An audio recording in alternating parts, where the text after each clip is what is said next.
Hello everybody and welcome back to the Game Team. I'm your host Brandon Alanis, coming to you from my college's room's closet.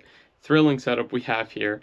Shouldn't look too much different though. It's been a huge week for news as Gamescom took place this past week, so let's not waste any time and get straight to our releases of the week. The biggest release this week is Black Myth Wukong, with the game breaking multiple records on Steam for the most concurrent players. This Journey to the West inspired title from China seems to be making quite a splash, and I'll probably be giving it a spin sometime in the near future. Sony's new multiplayer game, Concord, also made its debut, and from what I've played of the beta, I think it'll find a niche, and I wish the developers the best of luck in growing the title. But let's not waste too much time and get to our headlines. Before we get to Gamescom, Nintendo held a special direct this week, focused on their upcoming Nintendo Museum in Japan. Hosted by Shigeru Miyamoto, the museum looks amazing. The building is actually at the site of the place where the company made cards back in the day, which I thought was a really nice touch. Miyamoto walked through the building and showed off a wall that has games from every Nintendo console. There's also a place that shows the evolution of graphics and a display with Nintendo products from before they made video games. The museum will have 8 unique experiences, with Miyamoto showing off 3 of them.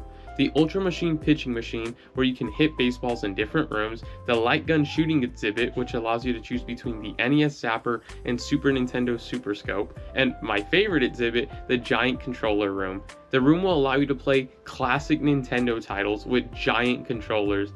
The museum is set to open on October 2nd, and I totally want to make a trip to Japan to see this in person one day. Jeff Keighley kicked off Gamescom with opening night live. I actually think this year's show was pretty dang good. There was a lot of announcements, so here are my personal highlights from the show. I can't go without mentioning the pre-show though, which was hosted by Kyle Bossman, one of my biggest inspirations in making videos, and he brought us some smaller announcements.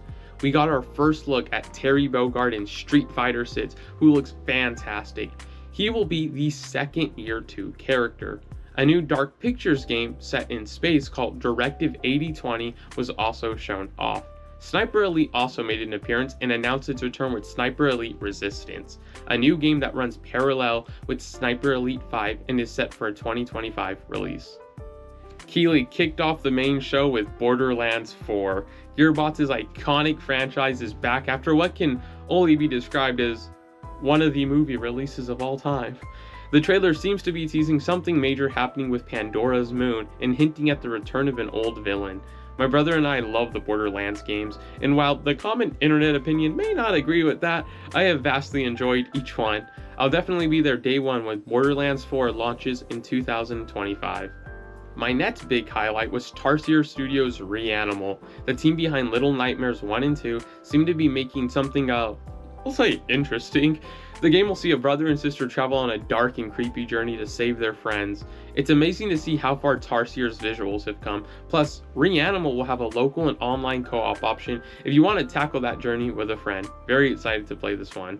Opening Night Live also gave us our first look at Civilization 7, and what a beauty she is.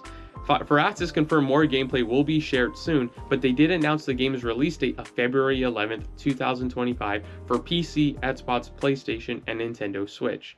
About halfway through the show though, my favorite announcement took place, and it wasn't even for a video game. Tim Miller, founder of and head of Blur Studios, took to the stage to announce Secret Level, an anthology series that will be adapting some of the most iconic video games of all time. What games specifically, you say? Well, here we go. Armored Core, Concord, Crossfire, Dungeons & Dragons, Exodus, Honor of Kings, Mega Man, New World, Pac-Man, various PlayStation titles like God of War, Sifu, Splunky, The Outer Worlds, Unreal Tournament, and Warhammer 40,000. Blur has been behind some of the most iconic and greatest video game cinematics of all time, so getting to see them put together an entire show focused on telling stories in these iconic worlds is going to be amazing. The show premieres on December 10th on Amazon Prime Video.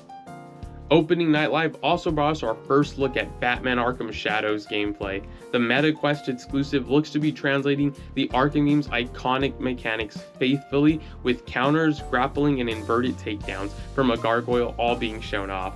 While I don't have a MetaQuest 3, I might have to get one in the future, as the Arkham games are my favorite video games of all time.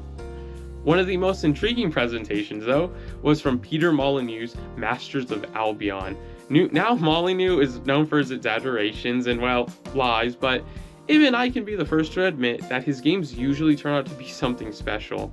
Seeing a mix between Fable and Black and White is pretty dang cool, and the ability to take over your hero and play in the world yourself looks like an exciting mechanic. I'll be wary of this one, as I am with any Molyneux project, but I'm definitely going to be keeping an eye on this one. Skipping ahead a little, the big closer for the show was a brand new game reveal, with Mafia: The Old Country making its grand debut. Set in early 1900s Sicily, the game will be a return to form for the franchise and allow players to see the rise of the Mafia in Italy. The developers at Hangar 13 announced that we'll be getting a full gameplay reveal in December, with the game targeting a 2025 release. I'm super excited for this one and really thrilled to jump back into another Mafia story. And there was so many other announcements during the show, like updates on Arc Raiders, Lost Records, Dying Light the Beast, Infinity Nikki, Monument Valley 3, Marvel Rivals, Little Nightmares 3, and Monster Hunter Wilds. It was a great show, and I think Keighley is finally finding his groove. But my most anticipated game of the year, Indiana Jones and the Great Circle, had an amazing presentation near the end of the show though. The gameplay trailer gave us a look at some of Indy's tools he'll be using in the game, including his camera, which will let you take pictures of various objects in the game. Outlets also had early access to the game, and from early reports, the game is shaping up to be something really special. Indiana Jones and the Great Circle is set for release on Xbox Series XS and PC on December 7th, with Xbox also confirming that a PlayStation 5 port will be coming sometime in spring 2025. Phil Spencer, head of Xbox, defended the decision to bring Indiana Jones to PlayStation after the game was previously confirmed as an exclusive in an interview at Gamescom. Here's a listen at that. Franchises are as strong as they've ever been, and we run a business. Like, it's definitely true inside of Microsoft. The bar is high for us in terms of the delivery that we have to give back to the company, because we get a level of support from the company that's just amazing in what we're able to go do. So I look at this, how can we make our games as strong as possible? Our platform continues to grow, both on console, on PC, and on cloud. And I think it's just going to be a strategy that works for us. And the last thing I'll probably say is I think as an industry right now, there's a lot of pressure on the industry. It's been growing for a long time, and now people are looking for ways to grow. And I think that us as fans, as players of games, we just have to anticipate there's going to be more change in how some of the traditional ways that games were built and distributed. That's going to change. That's going to change for all of us. But the end result has to be better games that more people can play. If we're not focused on that, I think we're focused on the wrong things. So for us as Xbox, health of Xbox, health of our platform, and our growing games, most important thing. It'll be interesting to see where the Xbox brand goes from here, as it's now apparent the company is taking a shift in its approach to the console market. Speaking of Xbox though, they did have a pretty hefty appearance at Gamescom with booths and multiple days of coverage for their upcoming titles. Starfield's upcoming Shattered Space expansion is set to launch on September 30th. Bethesda shared that the Veyron-focused DLC will have a huge focus on horror and focus on a single planet that the designer spent a huge amount of time on, specifically handcrafted areas. They compared it to a classic Elder Scrolls or Fallout adventure. As somebody who loves Starfield, I'm very excited to jump into this one next month. Obsidian's Avowed also had a showing, with 30 minutes of gameplay being shared to the internet. The game will have a strong focus on character backgrounds and role-playing the way you want. Obsidian made an important note that their decision to not focus on an open world has allowed them to build environments that feel lush and alive, with vibrant colors. Obsidian's always work best when working on smaller worlds, so I think it was the right decision. The dialogue was a key point of interest, with highlights on skills not necessarily related to speech also having an effect. Avowed launches on February 18th, 2025 for Xbox Series X and S and PC. It's time for something cool. I noticed IGN took quite a bit of pictures from the show floor at Gamescom, and there were so many awesome booths and displays. So here's a presentation of some of my favorites. Credit to IGN, of course.